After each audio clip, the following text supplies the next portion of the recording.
Title: The Unseen Session. In the quiet town of Willow Creek, where nothing ever seemed out of the ordinary, a dark secret lingered beneath the humdrum life of the locals. It all started when Milo, a curious high school junior with an insatiable appetite for television and urban legends, stumbled upon a mysterious online forum dedicated to unaired TV episodes. The hidden corners of the internet were rife with stories in which unseen episodes of popular shows held curses, strange occurrences, and the whispered tales of those who had dared to watch them. One particular entry caught his eye: Dark Whispers*, a haunting drama that had only aired for a single season before being abruptly cancelled. Milo, always the skeptic, decided to delve deeper. He learned from the forum that 6 unaired episodes supposedly contained events too harrowing to be broadcast and that a dedicated group had existed to uncover the truth behind Dark Whispers. The show centered around a small town grappling with supernatural forces, blending reality with myth to create a mirror of his own town's shadowy folklore. As he clicked through threads, something gnawed at him, a mixture of intrigue and dread. That Friday night, during a thunderstorm that rattled the windows of his family's old house, Milo found himself alone in the living room, an array of snacks spread before him as he settled in to watch the first episode. To his surprise, an old, grainy video file named Dark Whispers, Lost Episode 1, had materialized in his download folder, labeled simply with a date, October 13, 1998. The moment the episode began, a chill swept through the room.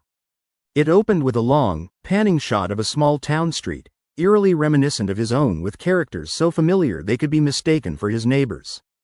As Milo watched, the unease crept deeper. The show's protagonist, a boy named Ethan, started seeing visions of dark figures lurking at the periphery of his life, drawing him into shadowy encounters that hinted at secrets left unspoken in the town. Each chilling scene festered in Milo's mind. They recently welcomed a new family with a son who looked unsettlingly like the actor playing Ethan. The episode played out with increasing intensity as it led to a climax where Ethan ventured to the old abandoned cemetery at midnight, following a chilling melody that had entranced him. The screen flickered and Milo's heart raced as the atmosphere thickened. A voice called out from the screen, unmistakably asking for help. "Help me. They're coming for me," it pleaded, sending a tremor through Milo's bones. When the episode abruptly cut to black, he felt a sudden shift in the air, as if the shadows in his living room had deepened.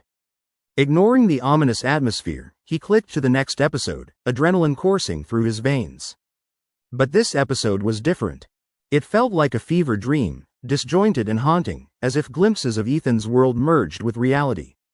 The forest scenes were too vivid, the whispered voices too close for comfort. Milo, entranced but terrified, pressed on, determined to finish all 6 episodes. Each installment tugged at threads buried deep within his own mind, casting him into a spiral of dread, revealing dark sides of the familiar characters around him. A twist that mirrored the flaws and iniquities of the very people he met every day. The final episode was unlike anything he could have anticipated. Milo felt a weight pressing down on him as Ethan confronted the source of the evil threatening his town. The screen flickered and distorted, and suddenly, the room became dead silent. An uncanny stillness enveloped him.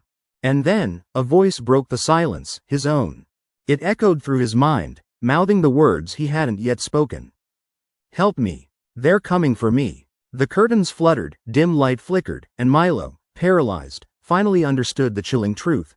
These lost episodes weren't just fiction, they were warnings. He realized they were connected to the town he called home. Willow Creek was in danger, and somehow, he had been chosen to witness these premonitions, to heed the call. Desperate to escape, he shot from the couch, yet the video continued to play, pulling him back like an unseen force. Shadows loomed larger around him as the screen glitched and a horrific image of Ethan's face filled the frame, desperate, pleading for escape, just as Milo had felt moments before. Milo fled his home and stumbled into the storm outside, rain pelting his face like icy daggers, but the night remained unnaturally still. When he dared to glance back at his house, the glow of the television illuminated the windows, each flickering light casting ghostly shadows that danced eerily inside. He didn't stop running until he reached the cemetery from the episode. There, he collapsed against a tombstone just as the oppressive atmosphere began to lift. As the sky cleared, the thunder ceased, but inside him, an unmistakable dread remained. From that night on, he never spoke of those lost episodes again. Some nights, in the quiet of his room, he could still hear the echoes of the final plea, a chilling reminder that unsurpassed fears often dwell in the unseen, waiting patiently for someone to watch. And for those who do, the line between reality and nightmare blurs forever.